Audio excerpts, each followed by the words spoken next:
Hello, I'm Mike, and this is the little part of my channel where I answer questions that I often get about physics degrees and about physics in general.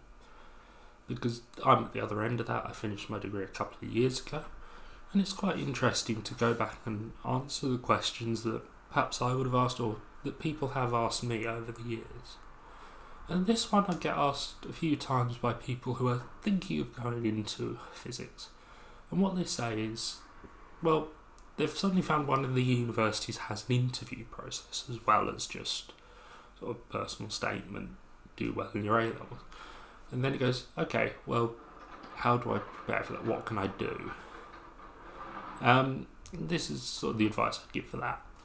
So firstly, most universities' websites are pretty damn horrible. So fight to find the advice that they give for the interview. It will usually be there somewhere. They will usually give some advice. It's just that it's often tucked away or hard to find. If that doesn't work, I'll link a couple of places that have good advice for interviews for their university. It might be slightly different for others, but generally they're not going to be too different.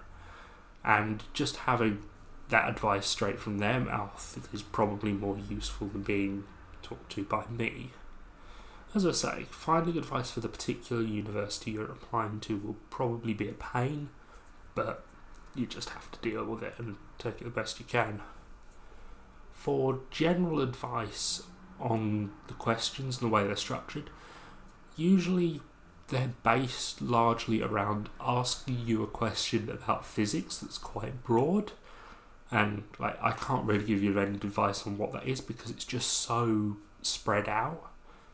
And expecting you to sort of work through it, show what you're doing. Now, you don't have to know everything. They're not expecting you to go through that and just do it perfect. But you do have to understand a bit. You have to sort of make sure you're not completely idiotic. But when it comes to that, the questions are usually things that you will know or have an inkling of from your A-level. So it's not generally like there's any sort of special research you can do on this. So the only real advice I can give you for the question is just stay calm. It is probably something that you can work on from A-level work. And the other bit that sometimes comes up is they will ask you about often your personal statement, which is obviously the writing and the information that they have on you and what you've done. So, as best I can, the advice would be read that damn personal statement before you go into the interview and make sure you understand it and make sure you understand the things that were on it so that you can talk about that. If you need to, if you're pushed on that, you can talk about it.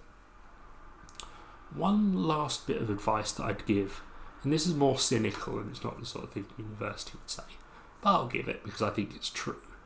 A lot of them now will have this nice little preamble, this nice little bit of writing that says, oh, it's not really formal dress code, dress how you want within reason, we'll be fine with it.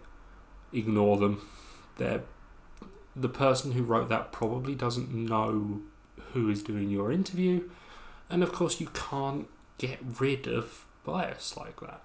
If the person who is interviewing you has a deeply held belief, they're an old professor usually, they're someone who's done this for a while.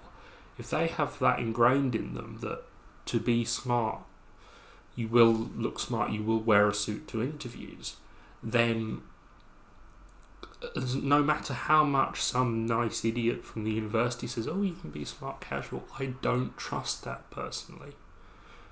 You can't really go wrong by just wearing a suit and tie, in my experience. Well, I suppose you could be seen as a bit too stuck up, but wear something really, pretend they didn't say that, pretend that it's just you have to dress smart, right? And wear something that works for that, because otherwise you are putting yourself at risk of being seen as less professional by an interviewer for basically no reason apart from that someone who knows nothing has written words that have no meaning. But anyway, that's just my opinion. Maybe I'm completely mad, but I'm also safe and I also got in to my degree, so up yours.